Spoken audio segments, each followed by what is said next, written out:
Joining me now in studio is Mr. Luis Cota. Luis is the CEO of a company called Tequila Comisario. Luis, always a pleasure. Don, good morning. Thank you for having me. It's great to see you. Well, welcome back to the program. Now, you folks have achieved some rather incredible distinctions with your tequilas lately. Why don't you tell us about it? Well, it's been quite a blessing. We're only a couple of years old in the trade, even though we've owned the brand for a few years, and we spent 3 years prior to that kind of doing a lot of marketing and entering competitions. But in the last couple of years, we've become probably the single most awarded tequila in the entire category. Wow. We don't have the hundreds of years of other brands, but in the last few years, we have done that. As a matter of fact, the latest issue of Cigar and Spirits magazine that published their 2019 World Spirits Competition, we won double gold for all three, Blanco, Reposado, and Añejo, which I think is kind of unheard of. A lot of brands will get a single style. Their Añejo becomes their flagship, or their Blanco. So for us to win all three with double golds, it means that every judge unanimously have to agree that it's the best of. It's unheard of. So we're very pleased with that, very, very much. So the competitors are kind of looking at you with jaundiced eyes at that competition. It's, it's kind of a double-edged sword. We've been able to kind of run through the legs of the competition. I don't want to get stumped by them, but yes, we've been very lucky, and yeah, we've got a great, as pretty as the bottle is what's inside the bottle. We make a great, well-balanced product. Well, I can attest to that because I tried some of your Añejo, the brown bottle, and I can tell you this. It's the best tequila I have ever tasted in my entire life, and I don't say that lightly. Yeah, one of the things that are happening in our industry is that the giants like Diageo, Bacardi, Pernod Ricard, Brown-Forman, who owns Jack Daniels, are buying other brands, and they're paying top-notch prices. I mean, Bacardi paid a total of $5 billion for Patron. Wow. Jack Daniels paid $800 million for Herradura.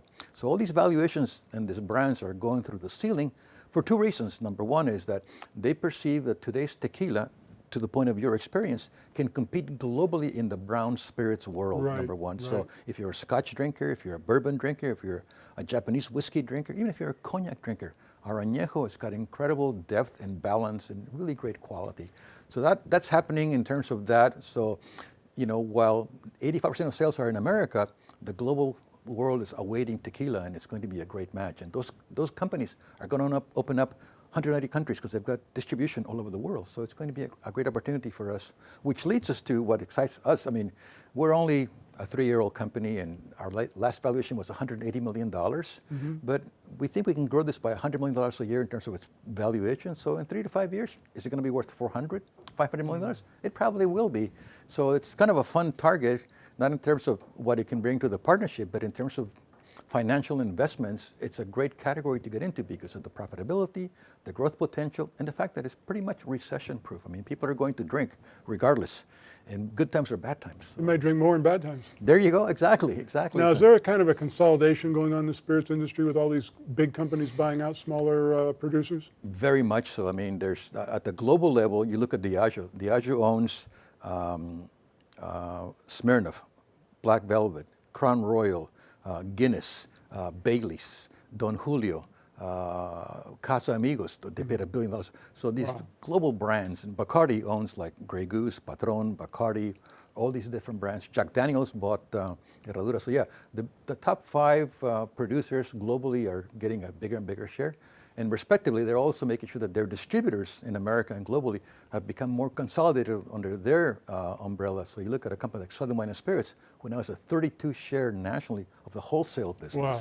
So yeah, the big brands are making sure that the vertical setups are done properly. So the industry is going through consolidation. Small brands are finding it difficult to be able to survive through that. I think we've sort of passed the initial steps, so we're going to be okay. But it's a challenge all the time. Well, it's a quality product, and people are going to want to consume it. You must be salivating the possibility of a big company picking up the phone and giving you a call one day. As a matter of fact, part of my meetings are spent out there raising money so that in my future I can have more inventory, more storage, and those kind of things, and more marketing.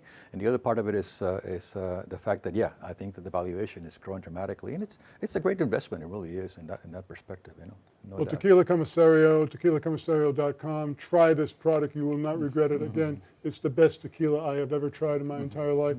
Luis, thanks so much for joining us. Don, it's a real pleasure. Thank you for your time. Take care. Wonderful.